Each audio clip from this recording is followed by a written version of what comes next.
한 아이가 있었습니다. 이 아이는 말을 할 수가 없습니다. 그 이유가 무엇이냐면 말 못하는 귀신이 들렸기 때문입니다. 이 아이는 들을 수도 없습니다.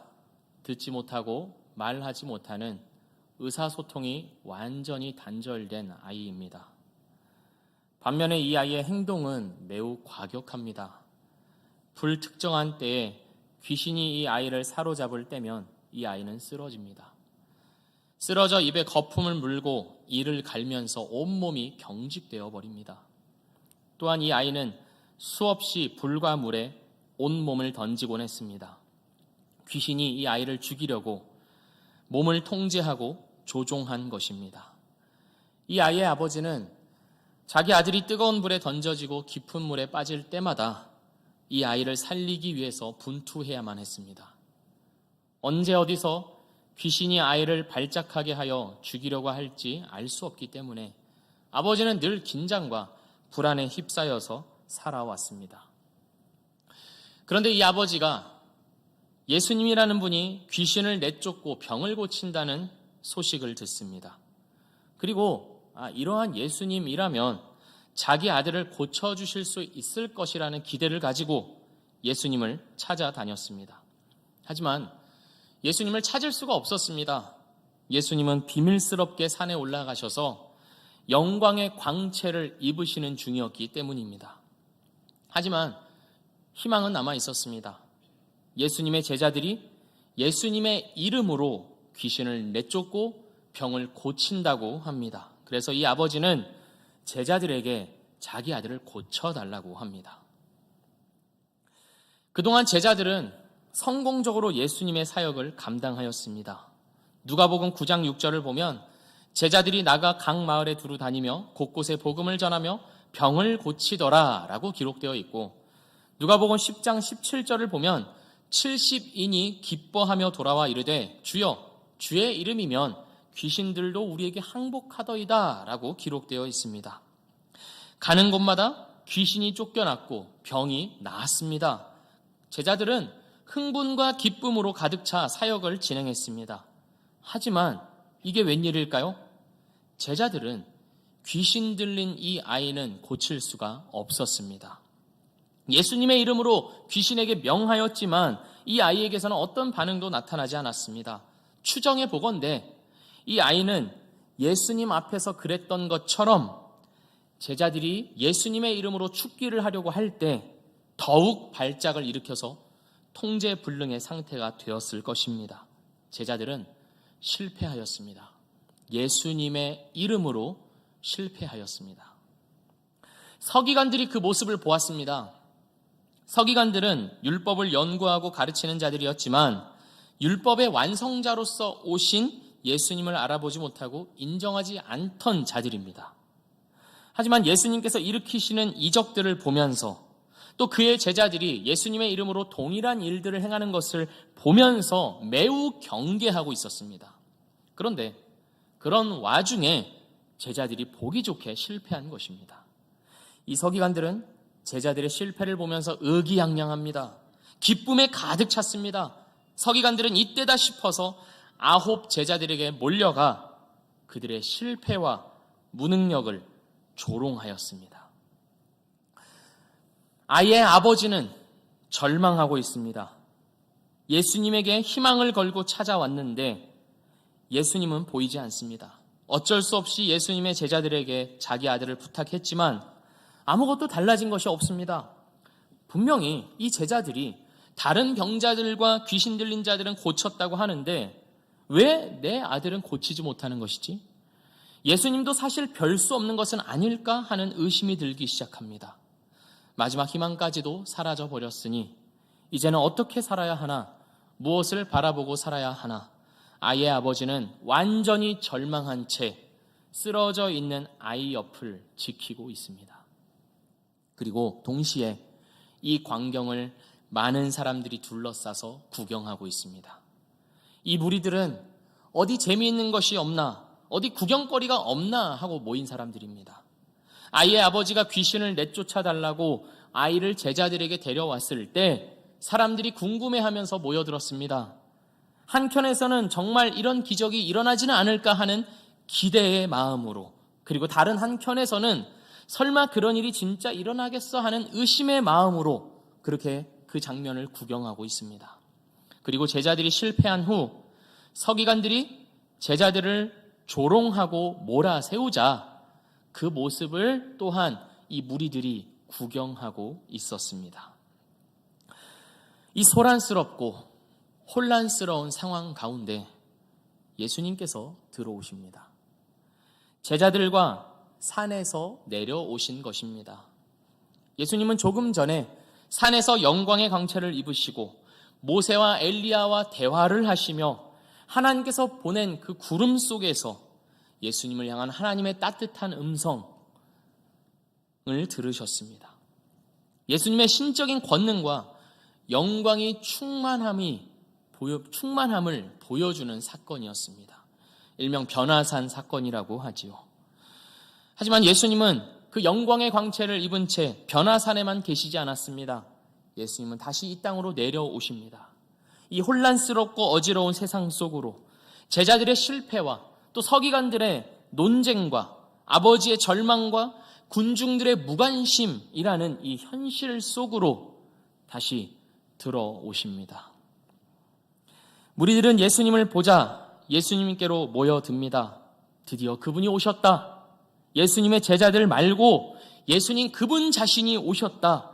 이 예수님이라면 기적을 행하실 수 있을 거야. 예수님이라면 이 귀신 들린 아이를 고칠 수도 있을지도 몰라 하면서 사람들이 예수님에게로 몰려들기 시작합니다. 그리고 아이의 아버지가 예수님 앞에 나아가 자신의 상황을 아뢰입니다. 17절, 18절 말씀을 제가 읽겠습니다. 무리 중에 하나가 대답하되 선생님, 말 못하게 귀신 들린 내 아들을 선생님께 데려왔나이다. 귀신이 어디서든지 그를 잡으면 거꾸러져 거품을 흘리며 이를 갈며 그리고 파리해지는지라. 내가 선생님의 제자들에게 내쫓아달라 하였으나 그들이 능히 하지 못하더이다. 예수님은 이 남자의 이야기를 듣고 탄식하시며 말씀하십니다. 19절 말씀입니다. 대답하여 이르시되 믿음이 없는 세대여. 이 세대라는 말은 그 시대의 사람들을 통칭해서 하는 말입니다. 그러니까 예수님은 그 자리에 있던 모두를 향해서 말씀하고 계시는 것입니다. 그 자리에는 누가 있었습니까? 제자들이 있었고 서기관들이 있었습니다. 그리고 아이의 아버지가 있었고 그 모든 것을 구경하고 있던 무리들이 있었습니다. 예수님은 이 모두를 향해서, 한 세대를 향해서, 시대 전체를 향해서 탄식하시며 말씀하고 계시는 것입니다. 믿음이 없는 세대요. 왜 모두를 향해서 믿음이 없다고 하셨을까요? 귀신을 쫓아내지 못한 이 제자들을 향해서 하셔야 하는 말씀 아니었을까요? 믿음이 없는 제자들이여 하고 말입니다. 그러나 주님은 바로 그곳에 있던 모든 사람들의 믿음이 없음을 보셨고 그 사실로 인하여서 탄식하시고 괴로워하셨습니다. 누구의 믿음이 없었던 것일까요? 먼저는 서기관들의 믿음이 없었습니다. 서기관들은 누구보다도 율법을 잘 알고 가르치는 자들이었습니다. 하지만 예수님을 보지 못했습니다. 예수님과 제자들을 경계하였고 늘 반대하고 비판하는 입장에 서 있었습니다. 때문에 제자들이 귀신을 내쫓지 못하자 옳다구나 하면서 기회를 틈타 제자들을 비난하고 조롱하고 논쟁하면서 몰아세웠습니다. 믿음이 없으니 보이는 반응이 무엇입니까? 예수님을 믿지 않으니 자기의 논리와 증거만을 가지고 따지고 드는 것입니다. 논쟁하면서 이겨먹는 것을 즐거움으로 삼습니다. 상대방을 비난함으로써 자기의 안정된 위치를 확보하고자 하는 것입니다. 주님이 보시고 탄식하시는 믿음 없는 자들의 전형적인 특징을 이 서기관들이 보여주고 있습니다. 또한 그곳에 모여있는 이 무리들에게 믿음이 없었습니다. 이 사람들은 그저 무슨 일이 일어나나 하면서 구경을 할 뿐입니다. 이 사람들은 귀신 들린 아이에 대한 어떠한 동정심도 없습니다. 그 누구도 그 아이를 또는 그 아버지를 도와주거나 그들을 위하여서 기도해 주지 않습니다. 그저 내 일이 아니라며 멀찍이 떨어져서 관망하며 무슨 일이 일어나나, 어디 볼거리가 없나, 재미있는 것은 없나 고개를 조금 내밀 뿐입니다. 이웃에 대한 철저한 무관심, 이것 역시 믿음이 없다는 증거로서 나타나는 현상이며, 주님이 이 세대에 대하여서 깊게 탄식하시는 이유 중에 하나입니다. 또한 누구의 믿음이 없었습니까? 제자들의 믿음이 없었습니다. 제자들은 믿음이 없었기 때문에 귀신을 쫓아내지 못하였습니다. 오늘 본문과 동일한 사건을 기록하고 있는 마태복음 17장을 보면 제자들이 예수님께 묻습니다. 왜 우리가 이 귀신을 쫓아내지 못하였습니까? 그러자 예수님께서 너희의 믿음이 부족하기 때문이라고 말씀하십니다. 그렇다면 제자들의 믿음은 왜 부족했을까요? 제자들은 실제로 병을 고치고 귀신을 내쫓았습니다. 한때는 예수님의 사역을 성공적으로 수행하였습니다. 그런데 이제는 왜 사역에 실패한 것이며 왜 믿음이 없어졌다는 평가를 듣는 것일까요? 오늘 본문 29절을 보면 예수님께서 이런 말씀을 한 가지 하십니다. 이르시되 기도 외에 다른 것으로는 이런 종류가 나갈 수 없느니라 하시니라. 왜 우리가 이 귀신을 쫓아내지 못하였냐고 묻는 그 제자들의 질문에 대해서 마태복음에서는 예수님이 너희의 믿음이 부족하다, 그래서 내쫓지 못하였다라고 말씀하셨고, 여기 마가복음에서는 예수님께서 기도를 말씀하고 계십니다. 예수님은 무엇을 말씀하고 계시는 것이냐면 이 제자들이 능력을 행하기 전에 충분한 기도를 하지 않았다는 점을 지적하고 계시는 것입니다. 다시 말해서 기도로서 하나님을 온전히 신뢰하지 않았다는 것이죠. 이 능력과 은사가 하나님으로부터 오는 것임에도 불구하고 자기들의 그 반복되는 사역의 성공, 그 성공으로 인하여서 이 은사가 자기의 것인 줄로 착각했던 것입니다. 더 이상 하나님을 의지하지 않고도 행할 수 있는 자기 고유의 은사인 줄로 착각해서 더 이상 기도를 하지도 않고 하나님을 의지하지도 않았던 것입니다. 결과적으로 제자들은 잘못된 자기 신뢰로 인하여서 믿음을 잃어버렸고 또한 능력을 잃어버렸습니다. 또한 누구의 믿음이 없었습니까? 귀신 들린 아이의 아버지의 믿음이 없었습니다. 이 아버지는 예수님께 나아왔습니다. 자기 아들의 상황을 아뢰면서 예수님께 도움을 구했습니다. 예수님이라면 고칠 수 있다는 믿음으로 나온 것이죠. 하지만 이 아버지는 예수님을 온전히 믿지는 못합니다. 22절 말씀을 제가 읽어보겠습니다. 귀신이 그를 죽이려고 불가물에 자주 던졌나이다. 그러나 무엇을 하실 수 있거든 우리를 불쌍히 여기사 도와주옵소서. 이 아버지는 말합니다. 하실 수 있거든 도와주옵소서. 이 말은 다시 말해서 예수님이 하실 수도 있고 하지 못하실 수도 있다는 말입니다. 예수님께 나아오기는 했지만 온전히 신뢰하지는 못하고 있습니다. 기대를 걸어보지만, 소망을 품어보지만 다른 한편으로는 이 기대와 소망이 무너질지도 모른다는 의심 역시 하고 있습니다. 그러니 이런 말이 나오는 것입니다. 하실 수 있거든 도와주옵소서. 해주시면 좋고 안 해주셔도 아쉽지만 안타깝지만 어쩔 수 없다는 것입니다. 이 아버지가 이런 태도를 보이는 데는 이유가 있습니다. 이미 실패를 맛보았기 때문입니다. 예수님을 찾았지만 찾을 수 없었고 대신에 예수님의 이름으로 사역을 하는 제자들에게 아들을 데리고 왔습니다. 하지만 제자들은 아무것도 할 수 없었습니다. 귀신을 내쫓기는커녕 오히려 상황을 더 악화시켰습니다. 그러니 아버지는 굉장히 실망하고 절망하였습니다. 내 아들의 이 귀신 들린 것은 예수님이라도 어쩔 수 없는 것이구나. 예수님이라도 예수님의 이름으로 사역을 하는 이 제자들이 있는데 그 예수님의 이름도 나에게는 해당 사항이 없는 것이구나 하는 좌절을 맛본 것입니다.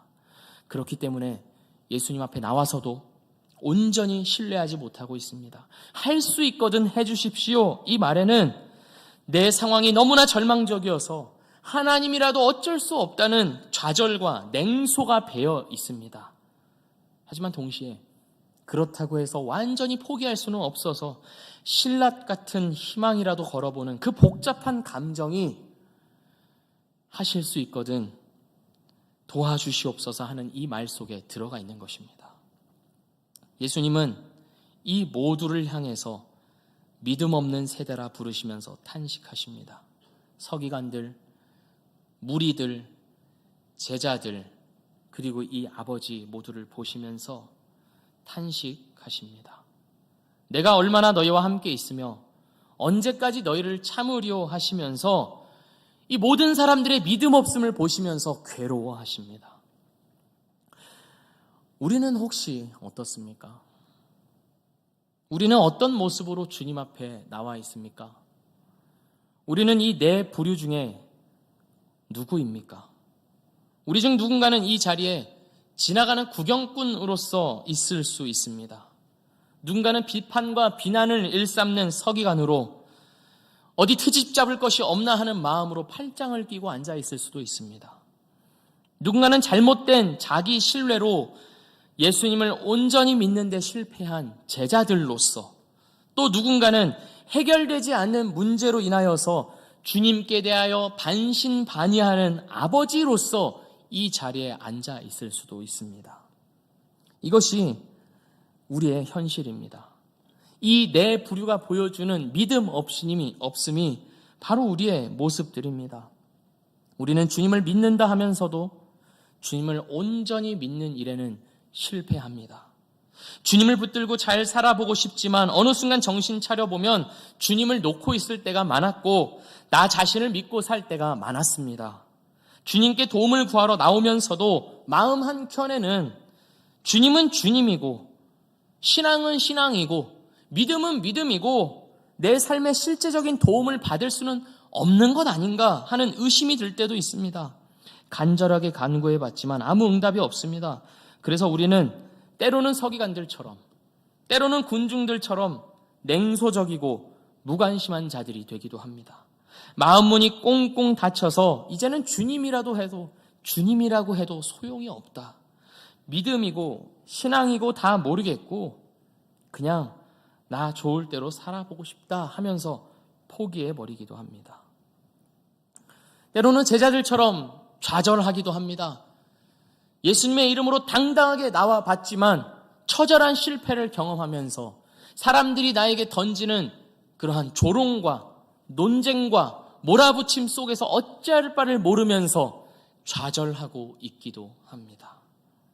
그리고 때로는 아버지로 주님이 더 이상 나에게는 응답하지 않으신가 하는 그러한 좌절을 맛보며 살아가기도 합니다. 이런 우리를 향한 주님의 답은 무엇입니까? 주님은 19절에서 이렇게 말씀하십니다. 대답하여 이르시되 믿음이 없는 세대여 내가 얼마나 너희와 함께 있으며 얼마나 너희에게 참으리오 그를 내게로 데려오라 이렇게 말씀하십니다. 그를 내게로 데려오라 라고 말씀하시는 것으로 보아 귀신 들린 이 아이가 이 현장에서 조금 떨어진 곳에 있는 것으로 추정해 볼 수 있습니다. 그 이유는 알 수 없습니다만 예상을 해보자면 서기관들이 논쟁을 벌이고 있는 그곳이 너무 혼란스러워져서 아이의 아버지가 아이를 잠시 보호하고자 잠시 다른 곳으로 옮겨놨을 수 있습니다. 또는 발작이 너무 심해서 도저히 사람들 앞에서 보일 수가 없어서 강제로 어디론가 끌고 갔을 수도 있습니다. 어쨌든 예수님은 떨어져 있는 이 아이를 자기 앞으로 데려오라 말씀하십니다. 그리고 데리고 오니 무슨 일이 일어났습니까? 이 아이 안에 있는 귀신이 예수님을 보고 발작하기 시작합니다. 아이로 심한 경련을 일으키게 하고 땅에 쓰러져서 구르고 입에서 거품이 흘러나옵니다. 아이 아버지의 심정이 어땠을까요? 또다시 그 악몽 같은 일이 시작된 것입니다. 주님께서는 왜 이 아이를 데려오라고 하셨습니까? 그렇게 말씀하신 이유가 무엇입니까? 예수님께서 그 아이를 데려오라고 말씀하신 이유는 너의 현실을 있는 그대로 가지고 나오라는 것입니다. 그 현실이 끔찍할지라도 예수님 앞으로 가지고 나오라는 것입니다. 앞으로 쓰러지고 뒤로 자빠지고 바닥을 구르는 그 비참하고 처절한 현실을 숨기지 말고 감추지 말고 가지고 나오라는 것입니다. 다시 말해서 너 홀로 감당해야 했던 그 아픔과 고통, 외로움과 공허함, 그리고 아무것도 할 수 없는 무력감, 때로는 우리 안에 불일 듯 일어나는 그 분노마저도 내 앞에 가지고 나와서 보이고 쏟아내라는 것입니다. 그것이 주님이 우리에게 모든 신자들에게 허락하신 특권입니다. 그래서 시편이 150편이나 기록된 것이 아닙니까? 때로는 절망했다가 아파했다가 구원에 대하여서 감격했다가 분노했다가 또 마음이 바뀌어 찬양하는 그 인간의 수많은 감정들이 하나님 앞에 쏟아진 것들이 바로 시편의 기도들입니다. 하나님 앞에서는 괜찮다는 것입니다. 그리고 주님은 자신 앞에 선 이 귀신 들린 아이를 고치십니다. 온전케 하십니다.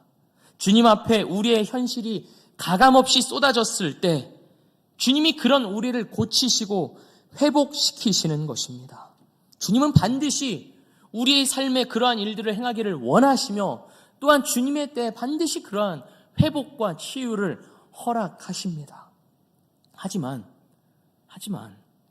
우리의 상황이 회복되고 온전케 되기 전에 주님께서 우리에게 반드시 행하시는 일이 있습니다. 그것은 바로 우리의 불신과 의심을 고치시는 것입니다. 아이의 아버지가 주님께 말하였습니다. 할 수 있거든 도와주옵소서. 그러자 주님은 이 아버지를 꾸짖으면서 말씀하십니다. 23절입니다. 예수께서 이르시되 할 수 있거든이 무슨 말이냐? 믿는 자에게는 능히 하지 못할 일이 없느니라. 믿는 자에게는 능히 하지 못할 일이 없느니라. 여기서 이 믿는 자는 누구를 가리키는 것일까요? 만약에 아버지를 가리키는 것이라면 이런 의미가 됩니다. 의심 없이 잘 믿는 사람은 모든 일을 다 할 수 있다. 하지만 만약에 이 말이 사실이라면 우리에게는 소망이 없습니다. 우리의 믿음은 늘 흔들리기 때문입니다. 잘 믿기를 소원하는 마음이야 누구에게나 있지만 늘 실패하고 넘어지는 것을 우리 자신이 너무나 잘 알고 있지 않습니까? 이 믿는 자는 누구를 가리키는 것이라면 바로 예수님 그 자신을 가리키는 것입니다. 제자들과 달리 예수님은 강한 믿음, 온전한 믿음을 가지고 계십니다. 하나님 아버지를 향한 그 온전한 믿음, 하나님 아버지를 온전히 신뢰하고 의지하는 그 예수님의 믿음이 있기 때문에 예수님은 그 믿음으로 인하여서 능치 못할 일이 없다라고 말씀하시는 것입니다. 하나님 아버지를 향한 그 온전한 믿음으로 인하여서 예수님은 무한한 능력을 소유하고 계시며 행하실 수 있는 분이라는 것입니다. 그러니 예수님은 귀신 들린 아이의 아버지에게 할 수 있거든이 무슨 말이냐? 믿는 자에게는 능히 하지 못할 일이 없느니라 라고 말씀하실 때 너는 왜 그렇게 믿음이 없냐? 믿음이 있으면 모든 일을 다 행할 수 있는데 왜 그렇게 믿음을 갖지 못하는 것이냐 하면서 책망하시는 것이 아닙니다. 믿음을 좀 가지라고 독촉하시는 것도 아닙니다. 예수님께서 하시는 말씀은 바로 나를 보라고 말씀하시는 것입니다. 하나님 아버지를 온전히 믿는 나 예수 그리스도는 능치 못하는 일이 없음을 주장하고 계시는 것입니다. 예수님에게는 하나님의 능력을 행하는 일에 있어서 한계가 없음을 보라 말씀하시는 것입니다. 주님은 이 아버지에게 무한한 능력을 가진 나 예수 그리스도를 보라고 간절히 외치고 계십니다. 이 세상 모두가 두려워하는 벌벌 떠는 그 사망의 권세마저도 깨부수고 죽음 가운데서 생명을 일으키시는 그 무한하고 초월적인 능력에 너의 잣대로 한계를 긋지 말라 말씀하시는 것입니다. 믿는 자에게는 능히 하지 못할 일이 없느니라 라고 말씀하시면서 말입니다. 우리는 흔히들 내가 잘 믿어야지, 내가 더 열심히 노력하고 결단해서 잘 믿어야지 라고 말하곤 합니다. 그러나 그러한 생각을 잘 추정해 보면 우리 믿음의 기원이 마치 나에게 있는 것처럼 여긴다는 것입니다. 성경은 그것을 이야기하고 있지 않으며 오늘 본문의 예수님도 그것을 말하고 있지 않습니다. 우리 믿음의 기원은 인간의 의지와 결단과 노력에 있는 것이 아니라 바로 예수님 그 자신에게 있습니다.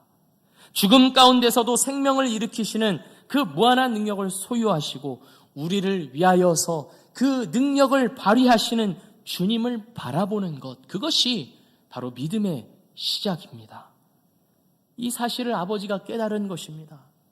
예수님께서 꾸짖으시면서 간절히 외치시면서 온전한 믿음을 가진 나 예수 그리스도를 바라보라 라고 말씀하실 때 이 아이의 아버지가 예수님의 말씀을 알아듣고 깨달은 것입니다. 그래서 이 아버지 역시 예수님께 소리를 질러서 고백하고 있습니다. 내가 믿나이다. 나의 믿음 없는 것을 도와주소서. 내가 믿나이다. 나의 믿음 없는 것을 도와주소서. 이 두 문장은 앞뒤가 맞지 않는 문장입니다. 잘 생각해 보십시오.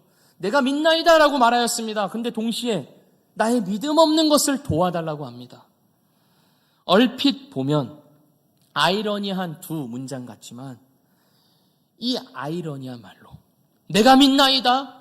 그러나 나의 믿음 없는 것을 도와주시옵소서라고 하는 이 아이러니야말로 믿음을 가진 자의 고백임을 우리 이 본문이 보여주고 있습니다.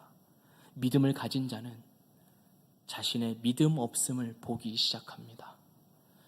내가 믿기야 하지만 이 믿음이 늘 연약하고 늘 넘어지기에 주께서 내 믿음을 붙들어 주지 아니하시면 내 믿음은 아무것도 아닙니다 라고 고백하는 것입니다. 그렇게 간구하는 것이 이 모습이야말로 정말 그 사람 안에서 믿음이 시작되었다는 증거입니다. 제 대학교 친구 중에 이런 친구가 있었습니다. 예수님을 좀 믿자, 우리 함께 교회에 나가서 예수님을 좀 믿고 같이 신앙생활하자 이렇게 이야기를 하면 늘 이렇게 얘기를 했습니다. 나 믿어. 나 진짜 예수님 믿어. 라고 말하는 이 친구가 있었습니다. 물론 교회에 나가는 것도 아니고 예배를 드리는 것도 아니고 자기 하고 싶은 대로 하면서 타락을 마음껏 향유하며 사는 친구였는데 말로는 예수님을 믿는다라고 하는 것입니다. 물론 그 말에는 어떤 진정성도 느껴지지 않았습니다. 왜 그랬을까요? 진정 믿는 자는 그렇게 말하지 않기 때문입니다. 나는 믿어. 나 예수님 알아. 나 예수님 믿으니까 천국 갈 거야. 이렇게 자기 믿음을 확신하는 것은 참된 믿음의 모습이 아니라는 것입니다. 진정 믿는 자는 주님 앞에 이렇게 나오는 것입니다. 내가 믿나이다.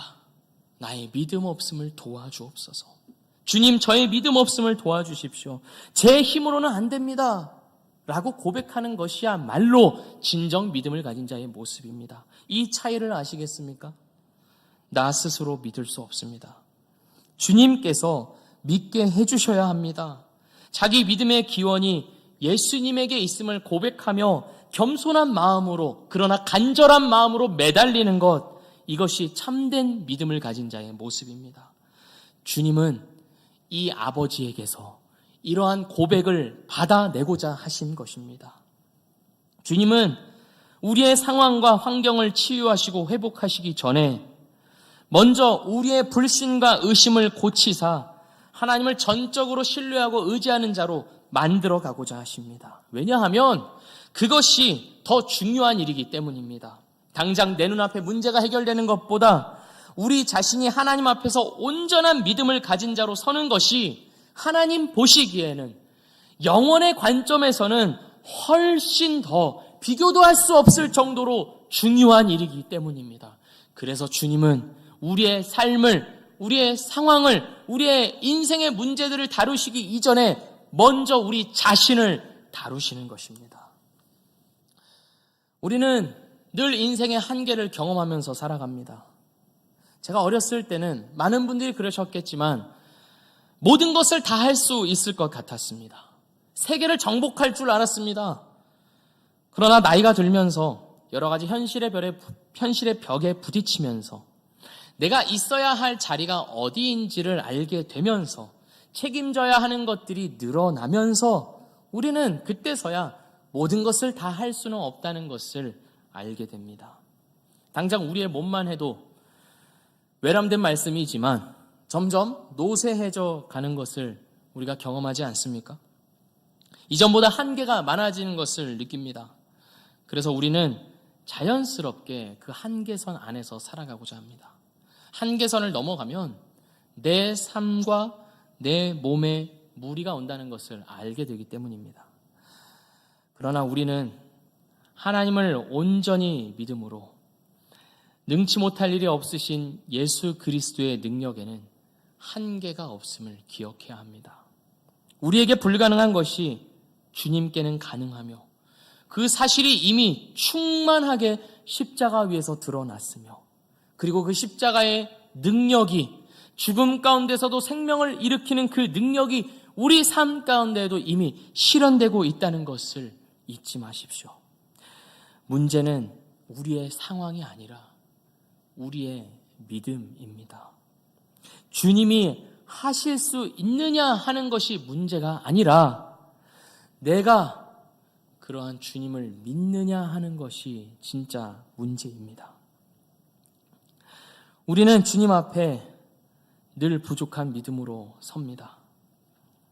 그 부족한 믿음을 의심과 불신, 무관심과 논쟁, 실패와 절망이라는 결과로 드러나기도 합니다. 그러나 주님은 그 부족한 믿음을, 그 한계 많은 믿음을 책망하지 않으시고 우리에게 말씀하십니다. 나 예수 그리스도는 하나님을 온전히 믿는 믿음을 가졌다라고 말입니다. 그러한 온전한 믿음을 가진 예수 그리스도를 보라고 하십니다. 그리고 그 주님을 바라볼 때 우리의 부족한 믿음은 온전한 믿음으로 바뀌어져 가며 우리의 연약함을 주께 아뢰며 도움을 구하는 참된 믿음으로 바뀌어 갈 줄 믿습니다. 또한 그 믿음은 우리의 삶 가운데에도 주님의 능력을 나타내며 우리의 슬픔이 기쁨으로, 우리의 절망이 소망으로 바뀌어 갈 줄 믿습니다. 오늘 말씀 후반부를 보면 주님은 발작 후에 죽은 자와 같이 된 이 아이의 손을 잡아서 일으키십니다. 죽음 가운데서 살아난다는 것이 무엇인지를 이 아이를 통해서 보여주십니다. 자신이 앞으로 행하실 십자가 죽음과 부활이 이 아이를 살린 것이고 또 예수 그리스도를 믿는 모든 자를 살리심을 보여주십니다. 이러한 주님이신데, 죽음까지도 감당하신 주님이신데 우리를 위해서 무엇인들 못해 주시겠습니까? 이러한 주님을 믿는 믿음으로 함께 주 앞에서 살아가기를 주님의 이름으로 축복합니다. 기도하겠습니다. 하나님 아버지, 우리의 믿음은 늘 부족하고 연약합니다. 보잘것 없습니다. 때로는 잘못된 결과들로 나타나기도 합니다. 그러나 이러한 우리를 향한 주님의 답은 왜 믿음이 없냐고 책망하시는 것이 아닌 온전한 믿음을 가진 나 예수 그리스도를 바라보라고 하신 것임을 우리가 다시 한번 기억하며 주님을 붙잡습니다. 주님, 믿음 없는 우리를 바라보지 않게 하여 주시고 온전한 믿음을 가지신 주님을 바라보게 하여 주시옵소서. 예수 그리스도의 이름으로 기도합니다.